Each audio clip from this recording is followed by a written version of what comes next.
This video chart presentation of JOEZ Jeans Inc. It's a NASDAQ listed stock trading under ticker JOEZ. See, JOEZ peaked out in April, completing a real strong climb. It started all the way back here in November at lows of 80 cents. From those lows, stocks held about 100% gains.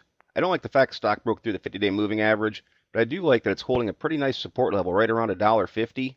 I think it's worth keeping an eye on this week. See if it's going to push off that base and break back through the 50-day. Try and once again go up here and challenge these old highs. See, we've got the MACD below zero, but a bullish cross has happened. Leading into that, there was a nice divergence of the histogram bars, climbing right back towards zero. So it looks like we're in early stages of a trend shift. Pretty neutral look to the ADX. All three components right around 20, but the positive DI is climbing. I'll be looking for that to break through the ADX now, start to climb higher, make this ADX turn, break back above 30, go into a true trending pattern, and start to show some strength to the direction. Money flow index, been primarily below 50 for the last month or so, but now looks like it's ready to try and climb through, just like through here. And really with every other indicator, I look for the same type of pattern, where I want to see it holding and trending above the upper half. In this case, 50, shows a lot of strength to the chart. Not getting a great deal from the accumulation distribution. Really been sliding off, even broke the upward trend it was in, but is holding a little short-term base. And I'll just look for that to hold, see if it can start to take on some upward pressure, show that buying pressure is building. Jake and money flow in the red, saying over the last 20 periods, sells have been outweighing buys. But again, you can see here recently, holding that base, starting to make the smallest of climbs. I'll just take that as a real early on sign that the buying and selling pressure could be equalizing a little bit. Jake and money flow, making some higher lows, now holding above negative 100. What that tells me is the price today is still below its 20-day mean. That would be market zero. But it's starting to climb back closer to that level, which is just some early on signs of normalizing of the price. Full stow, still down near 20. It's a gauge of momentum. Obviously, there's not much momentum in the play right now, but making higher lows. Again, we're just reaching for some early on signs here of some possible strength coming off the support level.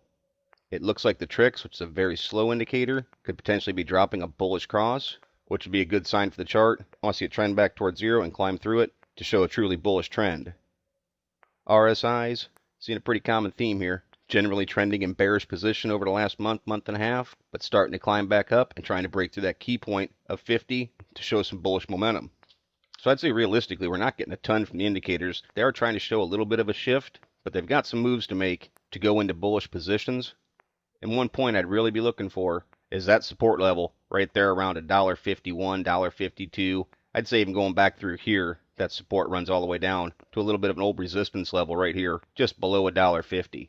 But I'd really have my eye peeled right about this $1.52, even $1.54 mark, because over the last couple weeks, it's been holding that as a short-term support. And if it breaks below that, especially if I see an increase in volume, the odds are really increased. It's probably going to come through and crash right through this, and probably even test this 200-day moving average. Right now, I'm looking for these indicators to make the push and go more bullish. And that means holding this highest level support as possible and try and move up almost immediately and challenge a resistance point right there around $1.70.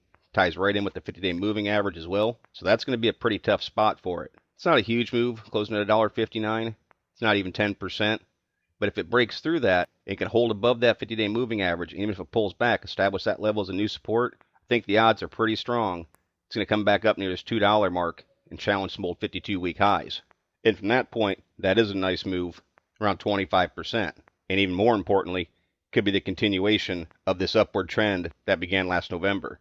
Volume is just okay on this, 222,000 shares traded. That's actually a pretty light day. I'd certainly want to see this trading more, at least up 500,000. These 1 million mark days, those would be really nice to see, to show that there's truly some interest in this play and a lot of buying pressure, to help kick those indicators of trend and momentum into high gear and showing some strong bullishness. So there's a few different things that I'd be looking for in this chart. First and foremost, I'd pay attention to this bottom support, but then on upward pressure, I'd see how it reacts if it can blow through the 50-day moving average. But it's not a bad looking chart at all right now in this position, and one I think worth keeping an eye on going forward. As always, merely my interpretation of the JOEZ chart. Thank you for watching. Trade smart.